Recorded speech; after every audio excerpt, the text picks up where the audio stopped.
Hello viewers, আমি Sanchita RPF এডুকেশনে তোমাদের স্বাগত জানাই। আসন্ন primary TET SLST WBSSC group C group D অথবা যে কোনো কম্পিটিটিভ পরীক্ষার জন্য ইভিএস কিন্তু একটি গুরুত্বপূর্ণ বিষয়। আজ আমি এসেছি তোমাদের সাথে ইভিএসের কিছু প্রশ্ন নিয়ে ডিটেলসে আলোচনা করব।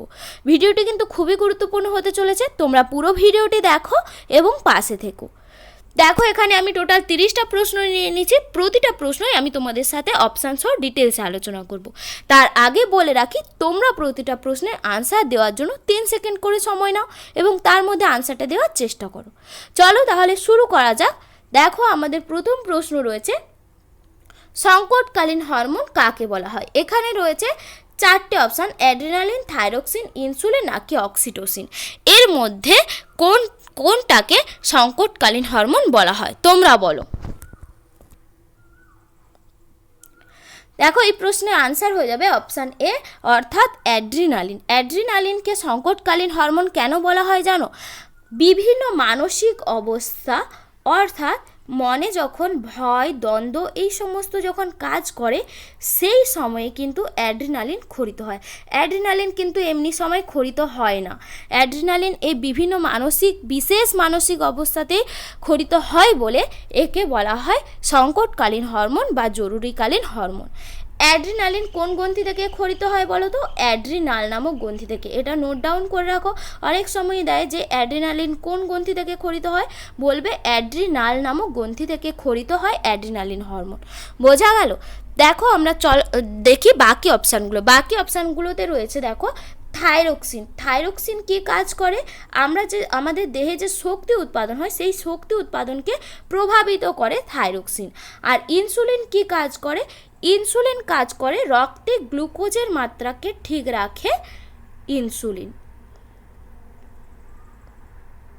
রক্তে গ্লুকোজের মাত্রা ইনসুলিন ঠিক রাখে। আর অক্সিটোসিন কী কাজ করে? আমাদের শিশু জন্ম হওয়ার সময় মায়েদের যে জরায়ুর গহ্বর বেড়ে যায় সেই কাজটা করে কিন্তু অক্সিটোসিন। শিশুর জন্মের সময় জরায়ুর গহ্বর বাড়াতে সাহায্য করে অক্সিটোসিন। তাই অক্সিটোসিন চাইল্ড বার্থের সময়ই বেশিরভাগ ক্ষরিত হয়। বোঝা গেল? চলো যাই আমরা পরবর্তী প্রশ্নে। পরবর্তী প্রশ্ন রয়েছে, দেখো, গমের মরিচা রোগ হয় কোন অণুজীবের প্রভাবে? এখানে 4টে অপশান রয়েছে, ব্যাকটেরিয়া, ছত্রাক, ভাইরাস, ফাঙ্গি। তোমরা বলো কোনটা আনসার হবে। দেখো, এই প্রশ্নের আনসার হয়ে যাবে অপশান বি, অর্থাৎ ছত্রাক। গমের মরিচা রোগ একটি ছত্রাক ঘটিত রোগ। কোন ছত্রাকের প্রভাবে হয়? পাক্সিনিয়া গ্রামিনিস।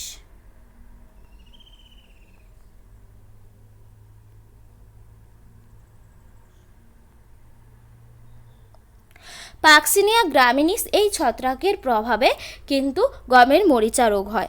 আর গমের মরিচা রোগের লক্ষণগুলো আমি তোমাদেরকে বলে দিচ্ছি। গম গাছের পাতা ও কাণ্ডে হলুদ, বাদামি বা কালো ছোপ ছোপ দাগ তৈরি হয়।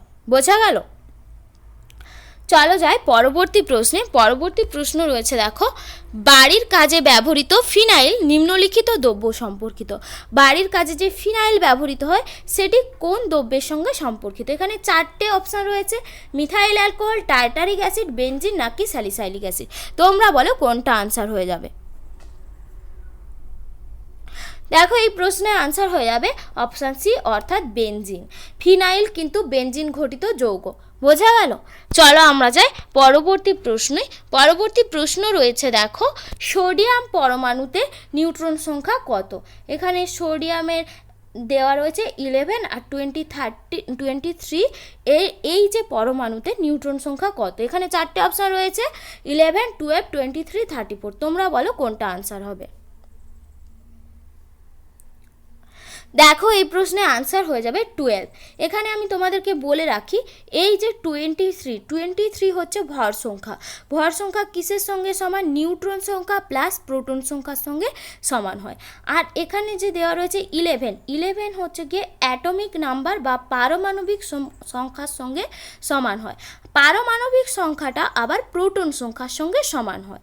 তাহলে আমাদের এখানে ভর সংখ্যা 23 দেওয়া রয়েছে, পারমাণবিক সংখ্যা দেওয়া রয়েছে 11। তাহলে আমরা 23 থেকে যদি 11 মাইনাস করি তবেই আমরা নিউট্রন সংখ্যা পেয়ে যাব।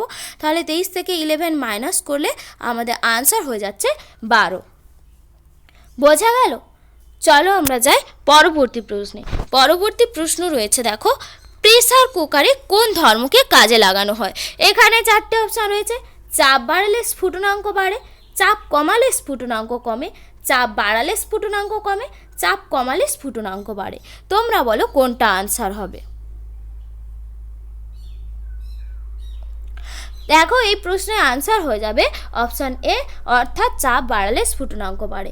দেখো কোনো পাত্রের মধ্যে যদি পাত্রের তলদেশে যদি পাত্রটা যদি ঢাকা থাকে এবং তার মধ্যে যদি ধীরে ধীরে বাষ্প জমা হতে থাকে, তখন কি হবে, বাষ্পের চাপ যত বাড়তে থাকবে জলের স্ফুটনাঙ্ক তত বেড়ে যাবে।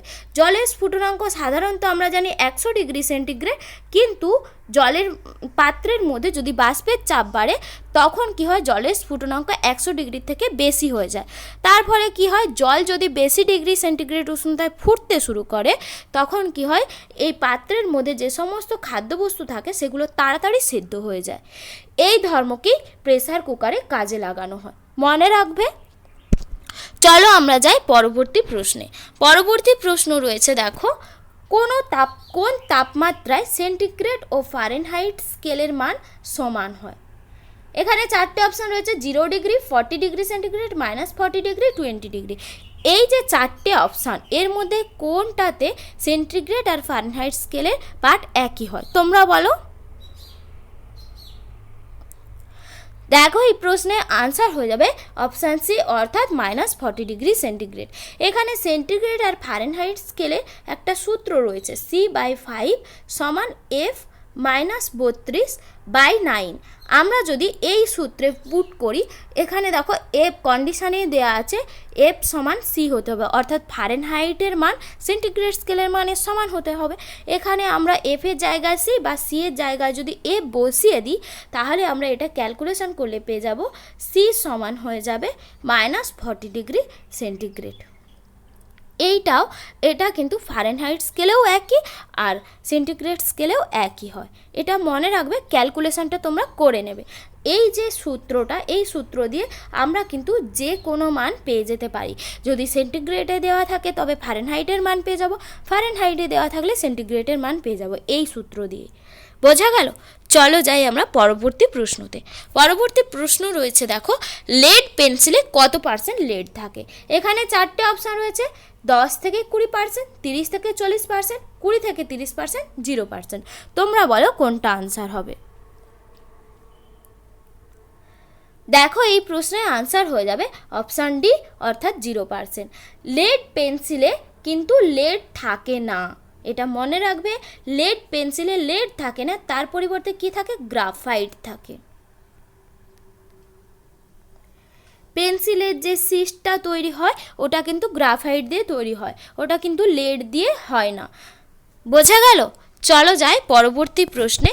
পরবর্তী প্রশ্ন রয়েছে দেখো, বৃক্কের গঠনগত ও কার্যগত একককে কি বলা হয়? এখানে 4টে অপশান রয়েছে, নিউরন, কোষ, নেফ্রন, কোনোটাই নয়। তোমরা বলো কোনটা আনসার হবে? দেখো এই প্রশ্নের আনসার হয়ে যাবে নেফ্রন। নেফ্রন হলো বৃক্কের গঠনগত আর কার্যগত একক। এখানে বাকি যে অপশানগুলো রয়েছে দেখো, নিউরন স্নায়ু কোষে থাকে, এটা আমরা জানি।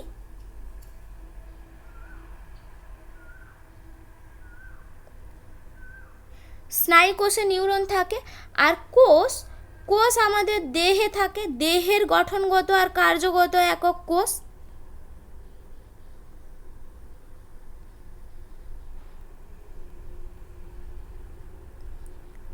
তাহলে আমাদের আনসার হয়ে যাচ্ছে অপশান সি, নিউরন স্নায়ু কোষে থাকে আর কোষ দেহের গঠনগত ও কার্যগত একক, কিন্তু বৃক্কের গঠনগত ও কার্যগত একক হলো নেফ্রন। তাহলে আমাদের আনসার হয়ে যাচ্ছে অপশান সি, মনে রাখবে।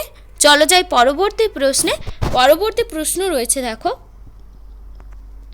নিম্নলিখিত কোনটি ওয়াটার গ্যাস? এখানে 4টে অপশান দেওয়া রয়েছে, D2O, carbon monoxide plus hydrogen, carbon monoxide plus nitrogen, কোনোটাই নয়। তোমরা বলো কোনটা আনসার হবে? দেখো এই প্রশ্নের আনসার হয়ে যাবে carbon monoxide plus hydrogen. Carbon monoxide ও হাইড্রোজেন এই দুটো গ্যাসের যে গ্যাসের মিশ্রণে তৈরি হয় ওয়াটার গ্যাস। বোঝা গেল? আর ওয়াটার গ্যাস কী কাজে লাগে? ওয়েল্ডিংয়ের কাজে, অর্থাৎ ঝালাইয়ের কাজে কিন্তু এই ওয়াটার গ্যাস ব্যবহার করা হয়। আর যে অপশানগুলো রয়েছে দেখো, কার্বন মনোক্সাইড, নাইট্রোজেন, এই মিশ্রণটাকে বলা হয় প্রোডিউসার গ্যাস।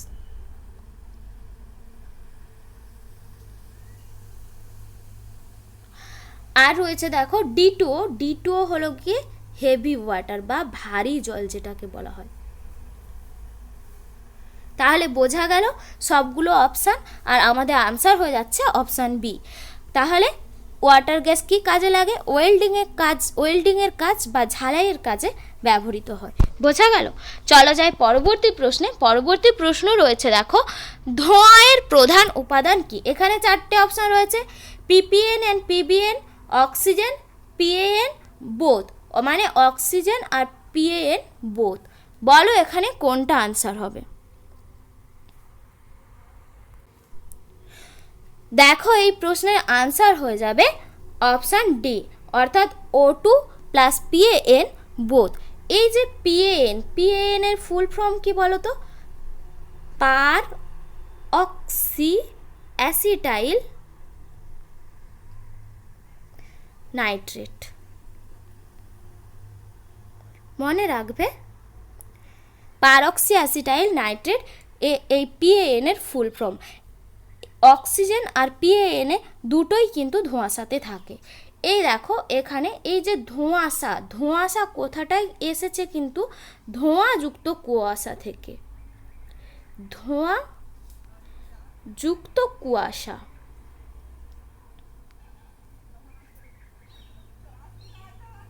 তাহলে এখানে দেখো কি হয়, নানা রকমের রাসায়নিক বাষ্প ধোঁয়ার সাহায্যে মিশে যায়। মিশে গিয়ে কি হয়, কখনো কখনো কুয়াশার সঙ্গে মিশে ভারী হয়ে কালো হয়ে ভূপৃষ্ঠের দিকে নেমে আসে। তাকেই আমরা বলি ধোঁয়াশা। বোঝা গেল? চলো আমরা যাই পরবর্তী প্রশ্নে। আমাদের পরবর্তী প্রশ্ন রয়েছে দেখো, ডুরালুমিন কোন কোন ধাতু সংকরায়নে তৈরি হয়? এখানে 4টে অপশান রয়েছে। প্রথম অপশান আছে দেখো, অ্যালুমিনিয়াম, কপার, ম্যাগনেসিয়াম, ম্যাঙ্গানিজ। দ্বিতীয় অপশান রয়েছে কপার, আয়রন, জিঙ্ক। তৃতীয় অপশান রয়েছে ম্যাগনেসিয়াম, অ্যালুমিনিয়াম। চতুর্থ অপশান রয়েছে কপার, জিঙ্ক, নিকেল। এই 4টে অপশানের মধ্যে কোনটা দিয়ে ডুরালুমিন তৈরি হয়? কোন কোন ধাতু দিয়ে?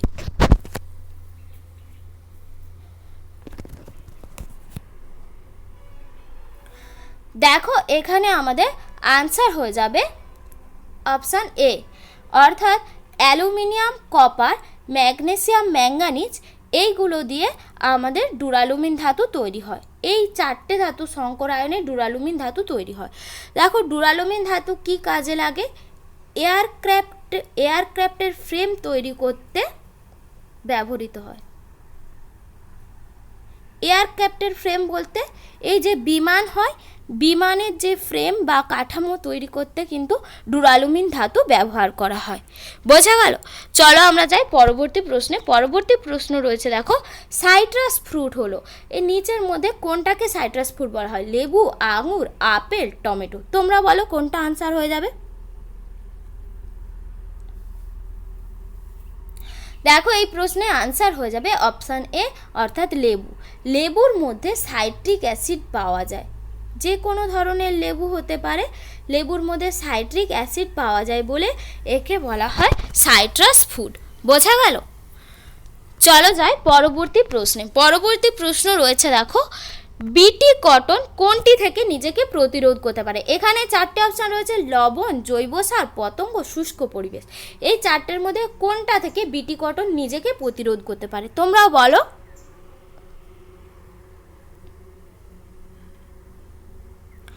দেখো এই প্রশ্নের আনসার হয়ে যাবে অপশান সি, অর্থাৎ পতঙ্গ। বিটি কটন নিজেকে প্রতিরোধ করতে পারে পতঙ্গ থেকে। দেখো এই যে বিটি কটন নামকরণ হয়েছে কারণ এর মধ্যে একটা ব্যাকটেরিয়া আশ্রয় পেয়েছে, সেটা হচ্ছে গিয়ে ব্যাসিলাস থ্রুরিনজেনসিস।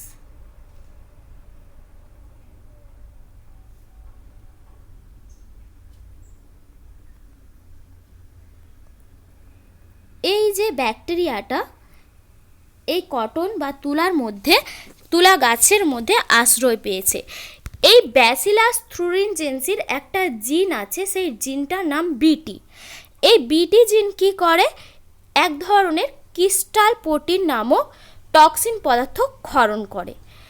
কোনো পতঙ্গ যখন ওই গাছটাকে আক্রমণ করতে যায়, মানে গাছের মধ্যে যখন বিটি এই জিনটা থাকে, তখন যদি কোনো পতঙ্গ ওই গাছটাকে আক্রমণ করতে যায়, তখন কি হয়, ওই পতঙ্গ ওই টক্সিনটাকে সহ্য করতে না পেরে পতঙ্গটা নিজেই মারা যায়।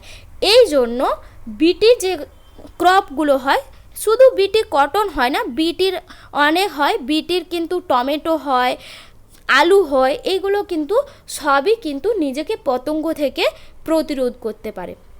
বিটির জিনটাই পতঙ্গ প্রতিরোধকারী জিন। বোঝা গেল? চলো আমরা যাই পরবর্তী প্রশ্নে। পরবর্তী প্রশ্ন রয়েছে, দেখো, জৈব যৌগে কার্বন কার্বন শৃঙ্খল দেখা যায় কোন ধর্মের জন্য? জৈব যৌগে যে কার্বন কার্বন শৃঙ্খল দেখা যায় সেগুলো কোন ধর্মের জন্য? 4টে অপশান রয়েছে, সমবয়বতা ধর্ম, ক্যাটিনেশন ধর্ম, উপরের দুটি কোনোটি নয়। তোমরা বলো কোনটা আনসার হয়ে যাবে। দেখো, এই প্রশ্নের আনসার হয়ে যাবে অপশান বি, অর্থাৎ ক্যাটিনেশন ধর্ম। আমাদের কার্বনের নিজেদের মধ্যে এরকম বন্ড তৈরি করতে পারে, যেটা অন্য কোনো মেটাল কিন্তু তৈরি করতে পারে না। মেটাল হোক বা যে কোনো অন্য কোনো যৌগের মধ্যে কিন্তু এটা দেখা যায় না। কার্বনের মধ্যে এই নিজেদের মধ্যে শৃঙ্খল তৈরি করার যে ধর্ম, এটাকেই বলা হয় ক্যাটিনেশন ধর্ম। বোঝা গেল? চলো আমরা যাই পরবর্তী প্রশ্নে। পরবর্তী প্রশ্ন রয়েছে, দেখো, হাইড্রোপনিক্স হলো, 4টে অপশান রয়েছে এখানে, মৃত্তিকা সংরক্ষণ, কৃত্রিম পরিবেশে উদ্ভিদের বৃদ্ধি, নির্দিষ্ট কালচার মিডিয়ামে উদ্ভিদের বৃদ্ধি, কোনোটাই নয়। এই যে অপশানগুলো রয়েছে, এই অপশানগুলোর মধ্যে কোনটাকে আমরা হাইড্রোপনিক্স বলবো, বলো তোমরা। দেখো, এখানে আনসার হয়ে যাবে অপশান সি, নির্দিষ্ট কালচার মিডিয়ামে উদ্ভিদের বৃদ্ধি। যখন উদ্ভিদকে আমরা কোনো কালচার মিডিয়ামে পুষ্টি দিয়ে বৃদ্ধি করব উদ্ভিদের কোনো অঙ্গকে, সেটাকে বলা হবে হাইড্রোপনিক্স। বোঝা গেল? চলো আমরা যাই পরবর্তী প্রশ্নে। পরবর্তী প্রশ্ন রয়েছে, দেখো, ভারতের রূঢ় বলা হয় কোন লৌহ ইস্পাত শিল্পকে? এখানে দেখো শিল্পকেন্দ্রকে বলা হয়। দেখো 4টে অপশান রয়েছে, ভিলাই, জামশেদপুর, দুর্গাপুর, রাউরকেল্লা। এই যে 4টে অপশানের মধ্যে কোন লৌহ ইস্পাত শিল্পকেন্দ্রকে আমরা ভারতের রূঢ় বলবো, বলো তোমরা। দেখো, এখানে আনসার হয়ে যাবে অপশান সি, অর্থাৎ দুর্গাপুর। দুর্গাপুরকে ভারতের রূঢ় বলা হয়। বোঝা গেল? চলো আমরা যাই পরবর্তী প্রশ্নে। পরবর্তী প্রশ্ন রয়েছে, দেখো, কলকাতা শহর কোন নদীর তীরে অবস্থিত?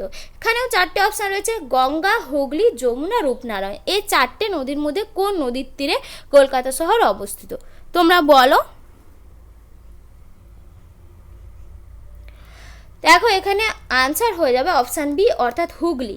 হুগলি নদীর তীরে কলকাতা শহর অবস্থিত। মনে রাখবে। চলো যাই পরবর্তী প্রশ্নে। পরবর্তী প্রশ্ন রয়েছে, দেখো, সবচেয়ে বেশি জীববৈচিত্র্যের দেশ কোনটি? Bhutan, Brazil, Russia, Ghana. এই 4টের মধ্যে কোনটা সবথেকে বেশি জীববৈচিত্র্যের দেশ? দেখো, এখানে আমাদের আনসার হয়ে যাবে রাশিয়া। রাশিয়া সবথেকে বেশি জীববৈচিত্র্যের দেশ। দেখো, জীববৈচিত্র্য বলতে কি বোঝায় না, জীবের মধ্যে প্রজাতিগত, অন্তঃপ্রজাতিগত বা বাস্তুতন্ত্রগত দিক থেকে যে বিভিন্নতা প্রকাশ পায় তাকে বলা হয় জীববৈচিত্র্য। মানে যত বেশি রকমের জীব যেখানে পাওয়া যায় সেটাকেই বলা হয় সেই অঞ্চলের জীববৈচিত্র্য। বোঝা গেল? তাহলে আমাদের এই যে 4টে অপশান রয়েছে, এই 4টে অপশানের মধ্যে রাশিয়াতে কিন্তু সবথেকে বেশি জীববৈচিত্র্য লক্ষ্য করা যায়। বোঝা গেল? চলো আমরা যাই পরবর্তী প্রশ্নে। পরবর্তী প্রশ্ন রয়েছে, দেখো, পশ্চিমবঙ্গের কোথায় একশৃঙ্গ গন্ডার সংরক্ষিত করা হয়? এখানে 4টে অপশান রয়েছে, জলদাপাড়া, সুন্দরবন, উভয়ই কোনোটাই নয়। তোমরা বলো কোনটা হবে। একশৃঙ্গ গন্ডার সংরক্ষণ করা হয়। দেখো, এই প্রশ্নে আনসার হয়ে যাবে অপশান এ, জলদাপাড়া যে অভয়ারণ্য রয়েছে সেই অভয়ারণ্যে একশৃঙ্গ গন্ডারকে সংরক্ষিত করা হয়। বোঝা গেল? চলো আমরা যাই পরবর্তী প্রশ্নে। পরবর্তী প্রশ্ন রয়েছে, দেখো, বায়োডাইভার্সিটি কথাটি কে প্রথম প্রবর্তন করেন? চারটে অপশান রয়েছে, হুকার, ডব্লিউ.জি. রোজেন, ক্যান্ডোলে, র্যাডফোর্ড। তোমরা বলো কোনটা আনসার হবে?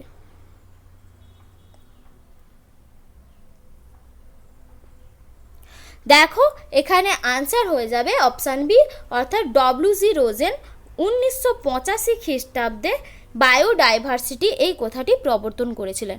বায়োডাইভার্সিটি কথাটার বাংলা মানে হলো জীব বৈচিত্র্য, যেটা আমি তোমাদেরকে একটু আগে বললাম। জীব বৈচিত্র্য কাকে বলে বললাম তাহলে, আর এই জীব বৈচিত্র্য কথার ইংলিশ টার্মটা হলো বায়োডাইভার্সিটি, যেটা প্রথম বলেছিলেন ডব্লিউ.জি. রোজেন। বোঝা গেল? চলো আমরা যাই পরবর্তী প্রশ্নে। পরবর্তী প্রশ্ন রয়েছে, দেখো, কোন প্রাণী সংরক্ষণের জন্য WWDN এর লোগোটি ব্যবহৃত হয়? WWDN এর লোগোটা কোন প্রাণী সংরক্ষণের জন্য ব্যবহৃত হয়? মেরু ভাল্লুক, রেড পান্ডা, বড় পান্ডা, বাঘ। তোমরা বলো কোনটা আনসার হবে? দেখো এই প্রশ্নের আনসার হয়ে যাবে অপশান বি, অর্থাৎ রেড পান্ডা। রেড পান্ডাকে সংরক্ষণের জন্য WWDN এর লোগোটি ব্যবহার করা হয়। চলো যাই পরবর্তী প্রশ্নে। পরবর্তী প্রশ্ন রয়েছে, দেখো, শব্দ দূষণের নিম্ন মাত্রা কত? এখানে চারটে অপশান রয়েছে, 30 ডেসিবেল, 120 ডেসিবেল, 80 ডেসিবেল, 100 ডেসিবেল। এই চারটে অপশানের মধ্যে কোনটা শব্দ দূষণের নিম্ন মাত্রা? বলো। দেখো এই প্রশ্নের আনসার হয়ে যাবে অপশান সি, অর্থাৎ 80 ডেসিবেল। এই যে ডেসিবেল কথাটা শব্দের তীব্রতার একক। শব্দের তীব্রতা বা ইন্টেন্সিটি অফ সাউন্ড, তার একককে বলা হয় ডেসিবেল। আর শব্দ দূষণের নিম্ন মাত্রা হচ্ছে গিয়ে 80 ডেসিবেল। বোঝা গেল? চলো যাই আমরা পরবর্তী প্রশ্নে। পরবর্তী প্রশ্ন রয়েছে, দেখো, স্তন্যপায়ী যুগ হলো কোন যুগটাকে স্তন্যপায়ী যুগ বলা হয়? এখানে চারটে অপশান রয়েছে, সিনোজয়িক, মেসোজয়িক, প্যালিওজয়িক, সাইকোজয়িক। তোমরা বলো কোনটা আনসার হবে? দেখো এই প্রশ্নের আনসার হয়ে যাবে সিনোজয়িক। স্তন্যপায়ী যুগ বলা হয় সিনোজয়িক যুগকে। বোঝা গেল? চলো যাই পরবর্তী প্রশ্নে। পরবর্তী প্রশ্ন রয়েছে, দেখো, ক্যান্সারের জন্য দায়ী জিন কোনটা? চারটে অপশান রয়েছে, মিউটেবল জিন, ট্রান্সপোজন, অঙ্কোজিন, প্রোটো অঙ্কোজিন। তোমরা বলো কোনটা আনসার হবে? দেখো এই প্রশ্নের আনসার হয়ে যাবে অপশান সি, অর্থাৎ অঙ্কোজিন। ক্যান্সারের জন্য দায়ী জিন হলো অঙ্কোজিন। এখানে বলে রাখি, ক্যান্সার সৃষ্টিকারী ভাইরাস হলো অঙ্কোভাইরাস। অঙ্কোভাইরাস এর ফলে কিন্তু ক্যান্সার সৃষ্টি হয়। আর এই অঙ্কোভাইরাসের জিনটাই হলো অঙ্কোজিন। দেখো এখানে আমি বলে রাখি, আমাদের দেহে কিন্তু প্রোটো অঙ্কোজিন স্বাভাবিকভাবেই আছে। এই যে প্রোটো অঙ্কোজিন সেলটা আছে, এটা কিন্তু এমনিতেই স্বাভাবিকভাবে কোষ বিভাজন নিয়ন্ত্রণ করে, সব কিছুই করে, নর্মাল সেল ওটা। কিন্তু এই প্রোটো অঙ্কোজিন যখন মিউটেশন হয়ে অঙ্কোজিনে পরিণত হয়ে যায়, প্রোটো অঙ্কোজিন মিউটেশনের ফলে যখন অঙ্কোজিনে পরিণত হয়ে যায়, তখন কি হয়, আমাদের দেহে ক্যান্সার সেল সৃষ্টি হয়। বোঝা গেল? তাহলে আমাদের ক্যান্সারের জন্য দায়ী কোন ভাইরাস? অঙ্কোভাইরাস। আর এই ক্যান্সার সৃষ্টির জিনটি হলো অঙ্কোজিন। প্রোটো অঙ্কোজিন মিউটেশন হয়ে অঙ্কোজিনে পরিণত হয়। বোঝা গেল? চলো যাই আমরা পরবর্তী প্রশ্নে। দেখো আমাদের পরবর্তী প্রশ্ন রয়েছে, নিম্নলিখিত কোনটি হিমোফিলিয়া রোগের লক্ষণ? এখানে চারটে অপশান রয়েছে, রক্তক্ষরণের কোনো পরিবর্তন হয় না, রক্তক্ষরণ তাড়াতাড়ি বন্ধ হয়ে যায়, রক্তক্ষরণ বন্ধ হয় না, উপরের কোনোটিই নয়। এই যে চারটে অপশান রয়েছে, এর মধ্যে হিমোফিলিয়া রোগ হলে কোন লক্ষণটা দেখা যায়? বলো। এই প্রশ্নের আনসার হয়ে যাবে অপশান সি, অর্থাৎ রক্তক্ষরণ বন্ধ হয় না। দেখো আমি বলে দিই, হিমোফিলিয়া একটি বংশগত রোগ। রক্ততঞ্চন, আমাদের যে শরীরে রক্ততঞ্চন হয়, মানে কোথাও কেটে গেলে রক্ত যে জমাট বেঁধে যায়, সেই রক্ততঞ্চনের জন্য দুটো ফ্যাক্টর কাজ করে মেনলি। সেগুলো হলো ফ্যাক্টর 8 অ্যান্ড ফ্যাক্টর 9। এই দুটো ফ্যাক্টর থাকে আমাদের এক্স জিনের ওপর। এক্স জিনের ওপর, এক্স যে ক্রোমোজোম থাকে, এই এক্স ক্রোমোজোমের ওপর কিন্তু এই দুটো ফ্যাক্টর থাকে, রক্ততঞ্চনের জন্য দায়ী ফ্যাক্টর। এইবার কোনোভাবে যদি আমাদের এক্স ক্রোমোজোমের মিউটেশন ঘটে যায়, তখন কি হয়, মিউটেশন ঘটে গেলে এই ফ্যাক্টরগুলো অনেক সময় থাকে না। তখন এই ফ্যাক্টরগুলো যদি না থাকে, রক্তক্ষরণ বন্ধ হয় না। বোঝা গেল কী কারণে হিমোফিলিয়া রোগ হয়? হিমোফিলিয়া রোগ হয় এক্স জিনের মিউটেশনের প্রভাবে। বোঝা গেল। চলো যাই পরবর্তী প্রশ্নে। পরবর্তী প্রশ্ন রয়েছে, দেখো, নর্মদা বাঁচাও আন্দোলনের সঙ্গে যুক্ত কোন লেখিকা? এখানে 4টে অপশান রয়েছে, মেধা পাটেকর, মহাশ্বেতা দেবী, অরুন্ধতী রায়, তাসলিমা নাসরিন। তোমরা বলো কোনটা আনসার হবে। দেখো এই প্রশ্নের আনসার হয়ে যাবে অপশান এ, অর্থাৎ মেধা পাটেকর। মেধা পাটেকর নর্মদা বাঁচাও আন্দোলনের সঙ্গে যুক্ত। নর্মদা বাঁচাও আন্দোলন কোন স্টেট থেকে শুরু হয়েছিল? গুজরাট। গুজরাট স্টেট থেকে 1985 খ্রিস্টাব্দে নর্মদা বাঁচাও আন্দোলন শুরু হয়েছিল, আর এর সঙ্গে যুক্ত ছিল লেখিকা মেধা পাটেকর। বোঝা গেল। চলো যাই পরবর্তী প্রশ্নে। পরবর্তী প্রশ্ন রয়েছে, দেখো, পৃথিবী ছাড়াও যে গ্রহে অক্সিজেন বর্তমান। পৃথিবী ছাড়া কোন গ্রহে অক্সিজেন দেখা যায়? এখানে 4টে অপশান রয়েছে, বুধ, বৃহস্পতি, শনি, শুক্র। বলো কোনটা আনসার হয়ে যাবে। দেখো এই প্রশ্নের আনসার হয়ে যাবে অপশান ডি, অর্থাৎ শুক্র। পৃথিবী ছাড়াও শুক্র গ্রহে কিন্তু অক্সিজেন বর্তমান। শুক্র গ্রহকে কি বলা হয়? Twin planet of earth.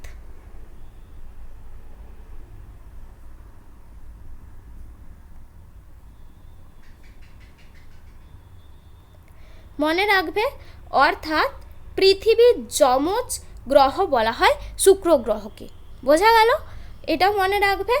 আর শুক্র গ্রহে কিন্তু বর্তমান অক্সিজেন পাওয়া যায়। চলো আমরা যাই পরবর্তী প্রশ্নে। পরবর্তী প্রশ্ন রয়েছে, দেখো, কৃষি ইকো বান্ধব কাকে বলা হয়? এখানে 4টে অপশান রয়েছে, ইঁদুর, কেঁচো, কীটপতঙ্গ কোনোটাই নয়। কোনটাকে কৃষি ইকো বান্ধব বলা হয় বলো। দেখো এই প্রশ্নে আনসার হয়ে যাবে অপশান বি, অর্থাৎ কেঁচো। কেঁচোকে কৃষকের বন্ধু বলা হয় কেন বলো তো? কেঁচো আমাদের মাটি আছে, মাটির উর্বরতা বৃদ্ধি করে কিন্তু কেঁচো।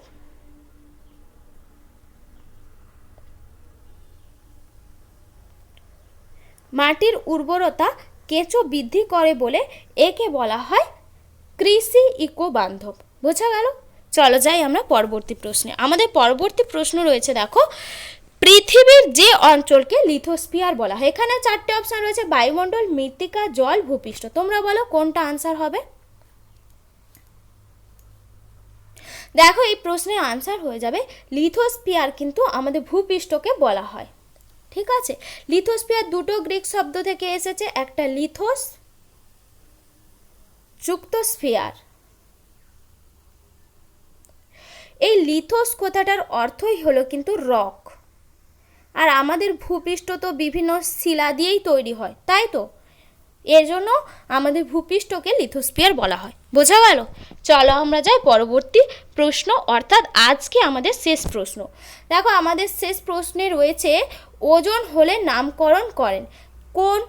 এখানে 4টে অপশান রয়েছে, আবুল কালাম, মার্কনি, ফ্র্যাঙ্কলিন, বিজ্ঞানী ফার্মিন। কোন বিজ্ঞানী ওজন হলে নামকরণ করেন? তোমরা বলো কোনটা আনসার হবে।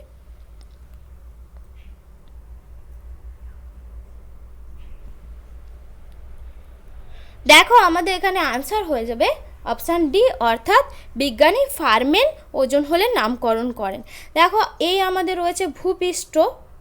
ভূপৃষ্ঠ থেকে 10 থেকে 40 কিলোমিটার উঁচুতে স্ট্র্যাটোস্ফিয়ার রয়েছে।